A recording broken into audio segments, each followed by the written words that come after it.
A digestão era o assombro da minha geração.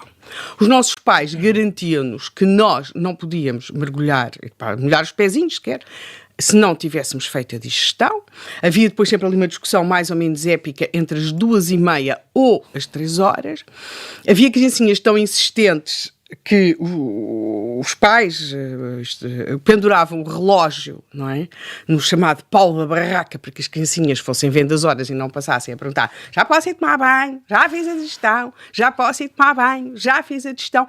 Portanto, a grande libertação da minha geração, eu nasci nos anos 60, não foi propriamente, quer dizer, também passa por outras coisas, as pessoas associam sempre isto, uma grande revolução sexual, essas coisas todas, mas uma coisa que fez uma alteração substancial foi quando nós percebemos que a digestão tinha desaparecido. Acabou-se. Não há mais. Ninguém morre.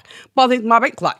Quer dizer, eu percebo se a DGS, em vez de ter aqui aquela coxinha de frango, tivesse assim um prato, uma feijoada, daquelas coisas. Ou, quiçá, aqueles como eu que gostam de arroz de lingueirão e que de repente comem assim uma dose muito, muito, muito avantajada, porque quando ele é bem feito, eu não o consigo fazer em condições em casa. Temos que combinar um dia, Helena. Tu fazes, tu cozinhas. Eu não faço, mas sou grande apreciadora de arroz de lingueirão. Ah, pronto, está bem. E então uma pessoa come e esquece, não é? Mas agora realmente, quer dizer, só uma coxinha de frango, quer dizer, se nos trouxessem aquilo no restaurante, eu usaria a frase que uma vez ouvi num restaurante em Lisboa, era mais uma taberna, era alguém a descrever a sua ida a um restaurante gourmet. Era uma coisa gourmet, tinha ido lá em trabalho e depois serviram-nos, não é? Ele tinha ido lá em trabalho e quando aquilo veio, depois nós calculamos o que é, não é? Assim, uma rodela de cenoura, um brócolo, uma rodela de um outro legume não identificado e assim uma coisa minúscula, vá lá saber-se de um bocadinho de peixe.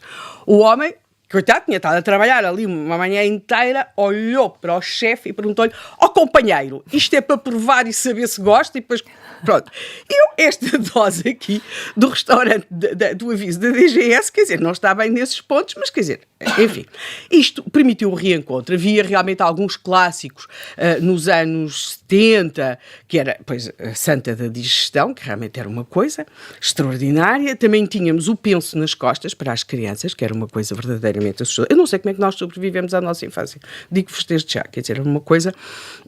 fomos educados com os livros da Anitta, que era uma criança que, assim, mais ou menos, passava por situações...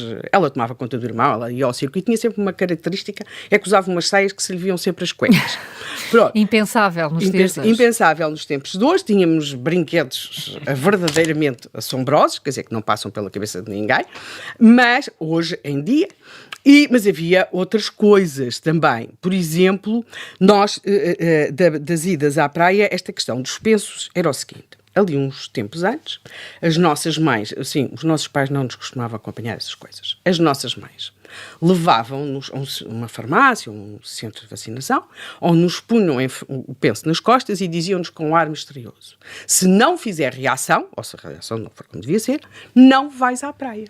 Ou seja, as famílias todas dispostas para irem para a praia e a criança ali pendurada a ver. Pois havia montes de coisas que nós tínhamos de ter muito cuidado, porque aquilo dava alguma comichão, mas não se podia coçar, porque senão, sabe-se lá, se íamos E muito cuidado no banho. Na reação, era o problema do banho, e uma pessoa andava ali uns dias.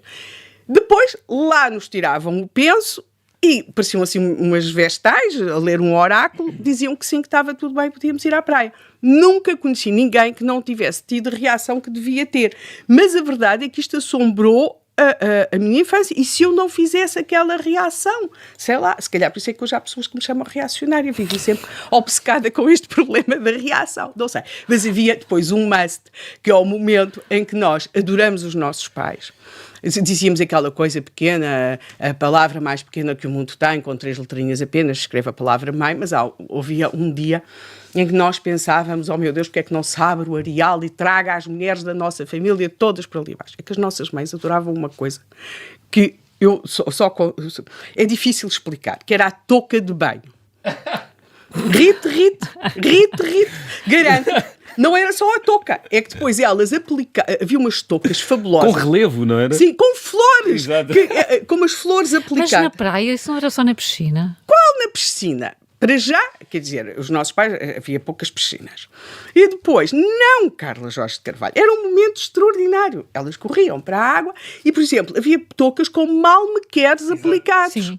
Sim, e aquilo tudo se colejava lá em cima. Pior, às vezes também pretendiam que nós, as meninas, os rapazes, felizmente estavam livres desse calvário, também deveríamos usar a touca para não molhar o cabelo, quer dizer, mas isso dava direito assim, a uns berreiros monumentais, e portanto não há pior que isso, só o dia do pleno agosto, em que, porque isto também era um clássico do verão, das praias a norte, não é que tinham pescadores, não aquelas coisas todas, que é o dia em que vais-te vestir de Nazarena para fazer a fotografia, não é?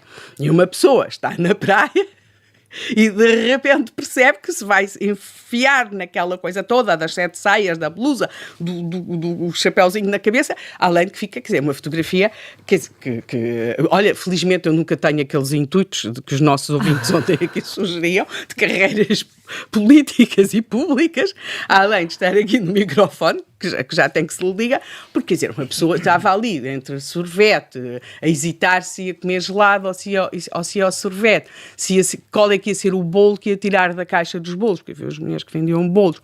Depois havia um momento fabuloso, e aí sim, de saudades de infância, que é, nós fazíamos muito férias a norte, que era o momento da barraca. Eu acho que a barraca de praia é uma coisa extraordinária. Eu percebo que as pessoas gostem dos toldos, das palhotas, mas quem, alguma vez na sua infância, leu um livro dos 5 a comer um pacotinho de batatas fritas com muito sal dentro de uma barraca, e com a barraca fechada e a seguir adormeceu, há de facto ali alguma coisa de muito bom. Mas pronto, nós temos esta questão dos pensos nas costas, das toucas de praia. O sexo masculino teve, ali mais nos anos 80, também 70, uma coisa extraordinária, que era, eles iam tomar banho com o relógio.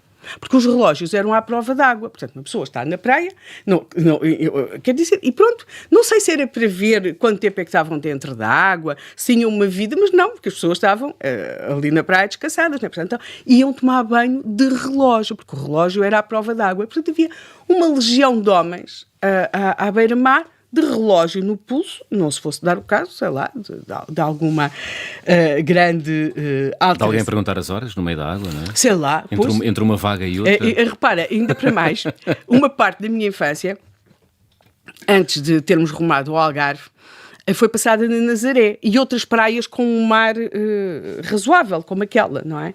E portanto, como se calculou o relógio, não era propriamente, às vezes, o adereço mais óbvio para se ter dentro d'água. Havia, e isso também muito nas praias a norte, uma figura que nós hoje temos, pronto, a questão do nadador salvador. A norte havia uma figura que era o banheiro.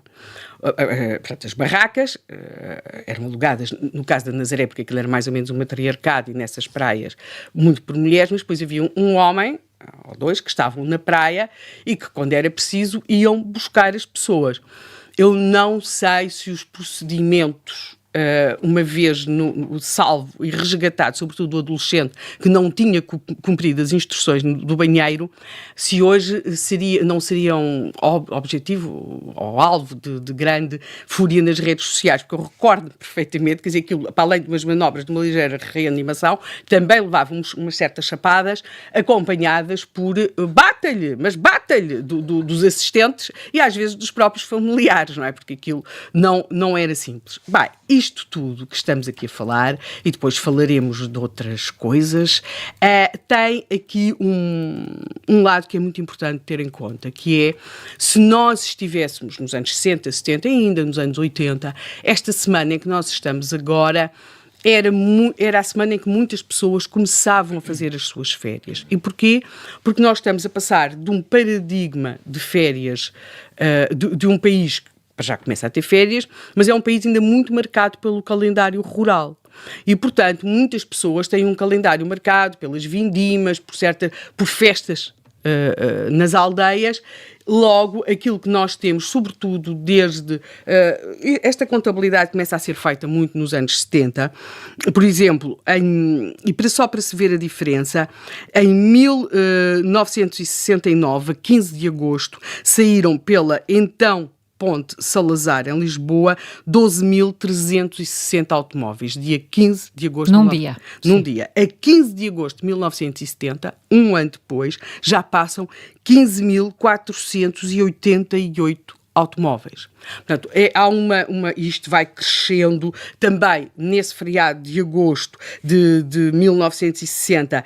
A cada 60 minutos passaram, em média, 1.300 carros pela portagem, ou seja, 3 vezes mais do que habitual, mas isso quando caminhávamos para norte.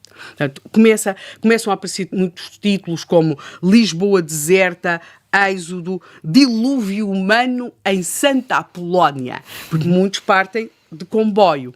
E temos muito a ver com esta data, que era esta semana do 15 de agosto, até porque como tem o feriado, depois às vezes colava às vezes aos fins de semana, e era uma data muito, muito importante na marcação de férias, porque era ainda uns hábitos de férias muito, muito marcados, como disse, pelo calendário da ruralidade. E é claro que isto também não se percebe, ou talvez se explique, quer seja neste dilúvio humano, quer seja depois nas saídas dos tais automóveis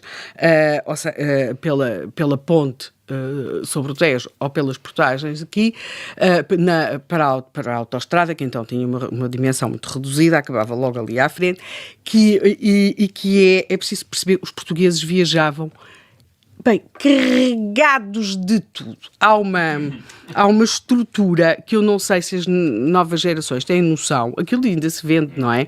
Mas que é o tejadilho.